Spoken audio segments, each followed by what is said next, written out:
Baik, perkenalkan nama saya Mariani Tedone dari kelas A reguler sore semester 7. Ini merupakan tugas ke-8 dari mata kuliah Sosiologi Terapan. Di video kali ini akan membahas mengenai analisis dari review buku yang berjudul Teori Atas Informasi Masyarakat, edisi keempat, yang ditulis oleh Frank Webster. Jadi kita langsung saja. Pembahasan pertama, saya akan menjelaskan mengenai teori dan lembaga informasi. Jadi informasi dianggap sebagai ciri utama dunia kita, di mana dahulu ekonomi dibangun di atas industri dan penaklukan, sekarang menjadi bagian dari ekonomi informasi global. Luas media memperluas profesi informasi, dan pengembangan internet meyakinkan banyak orang bahwa hidup dalam masyarakat informasi adalah nasib kita semua. Mengatasi era informasi mengalir, hubungan virtual, dan perubahan-perubahan proses tantangan untuk satu dan semua. Dalam teori-teori dari lembaga informasi, Frank Webster mulai memahami ledakan informasi, mengambil pandangan skeptis pada apa yang dimaksud pemikir ketika mereka merujuk pada lembaga informasi, dan secara kritis memeriksa pendekatan utama pasca perang untuk pengembangan informasi. Edisi keempat dari penelitian klasik dalam buku ini memperkenalkan riset baru dan dengan perubahan sosial dan teknologi, dari revolusi Twitter di Afrika Utara hingga krisis keuangan yang memperkenalkan resesi terburuk dalam seumur hidup dengan munculnya media sosial dan pembloasi, dan meninjau kembali karya para pakar teori kunci dalam sudut pandang perubahan ini.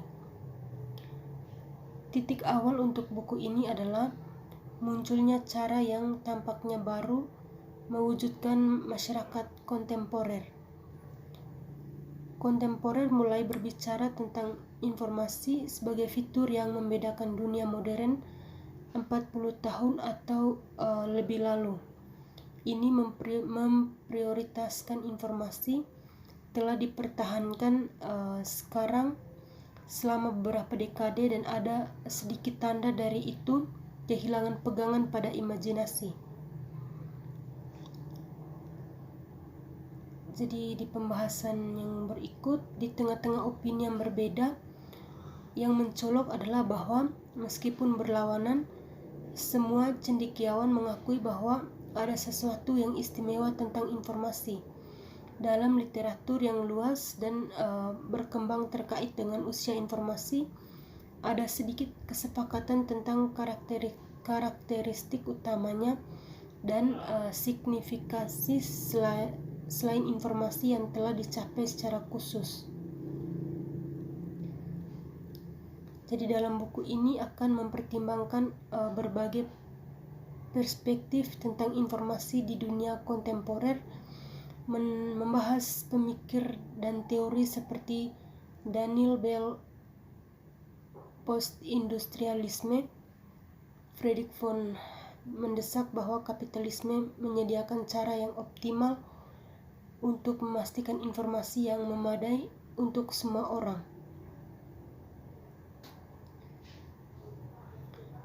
Dengan demikian, akan melihat bahwa masing-masing memiliki kontribusi yang berbeda untuk membuat pemahaman tentang perkembangan informasi.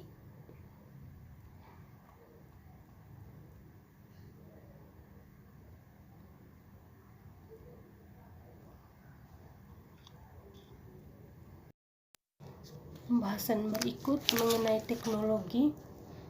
Konsepsi teknologi pada serangkaian inovasi yang muncul sejak akhir tahun 1970-an.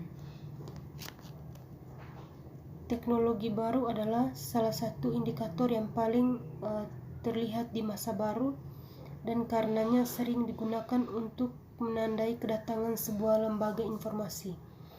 Teknologi tertentu yang menyita perhatian para komentator telah bervariasi seraya waktu berlalu. Ada yang ketinggalan zaman karena teknologi unggul, sedangkan teknologi belakang menyikapkan bahwa teknologi lain terlalu cepat dipuji-puji sebagai terobosan teknologi. Ini mencakup televisi dan kabel televisi, video game, komputer pribadi, layanan informasi online, telepon pintar di seluruh dunia. Saran yang biasa adalah sederhana bahwa seperti volume inovasi teknologi harus menyebabkan rekonstitusi dari dunia sosial karena dampaknya begitu mendalam. Jika bukan antusiasme untuk teknologi baru tertentu yang meluncurkan roket futurisme, maka pengakuan atas proses dan teknologi generik, digitalisasi dan mikroelektronik dikatakan merevolusi hampir semua yang dapat kita gunakan, dari cara kerja mobil hingga penyimpanan dan pengambilan informasi.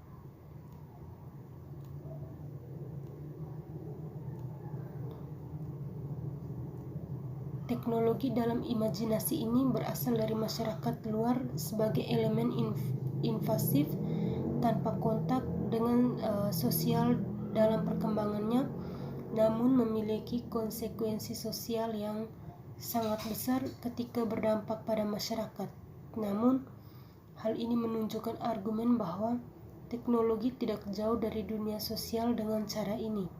Sebaliknya, itu adalah bagian integral dari sosial.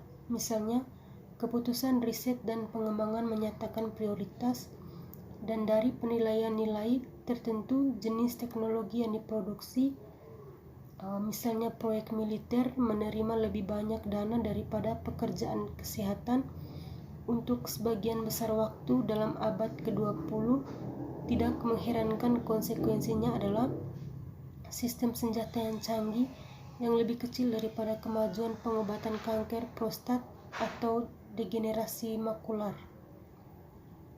Jadi banyak penelitian memperlihatkan bahwa teknologi memiliki nilai-nilai sosial yang mengesankan, baik dalam desain arsitektur jembatan-jembatan, tempat yang diduga memiliki ketinggian yang memungkinkan sistem transit umum mengakses daerah-daerah tertentu.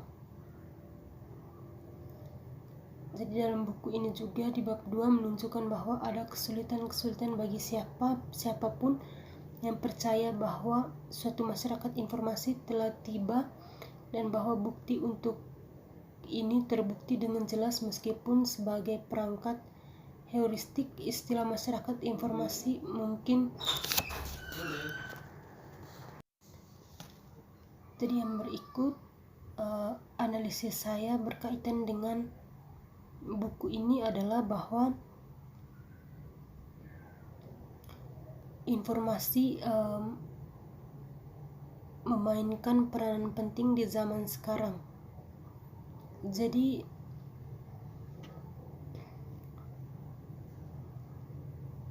berbagai alat teknologi mempunyai fungsinya masing-masing bagi kehidupan masyarakat. Jadi dengan adanya teknologi,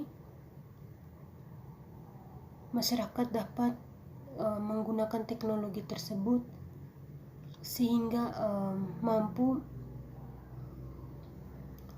mempunyai perubahan baik dalam penggunaan alat-alat maupun dalam cara berpikir untuk memecahkan bagaimana bersaing dengan negara-negara lain dalam menggunakan sebuah teknologi. Jadi teknologi di sini sangat banyak variasi.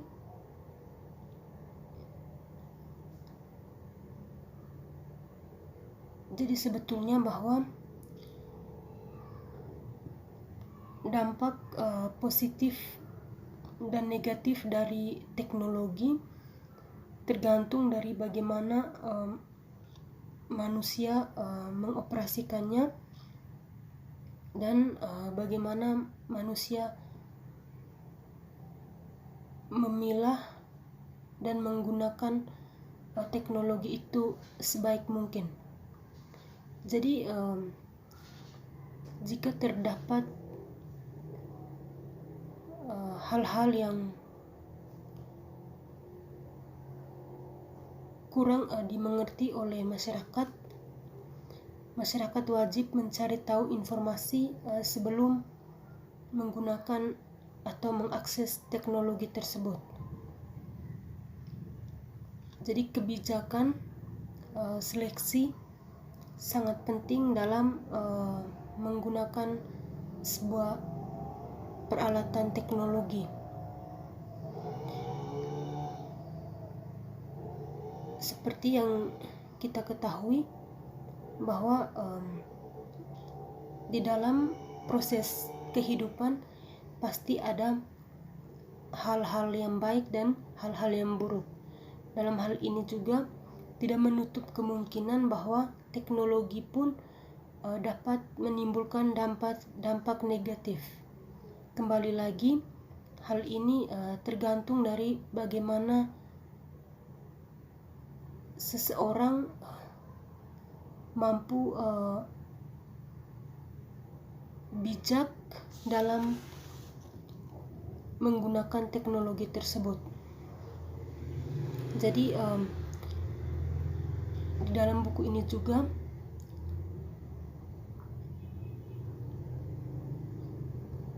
ada yang menunjukkan bahwa ada kesulitan-kesulitan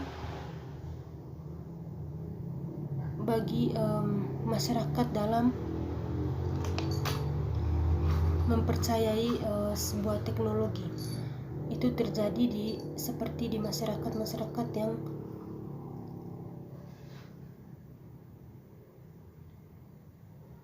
seperti masyarakat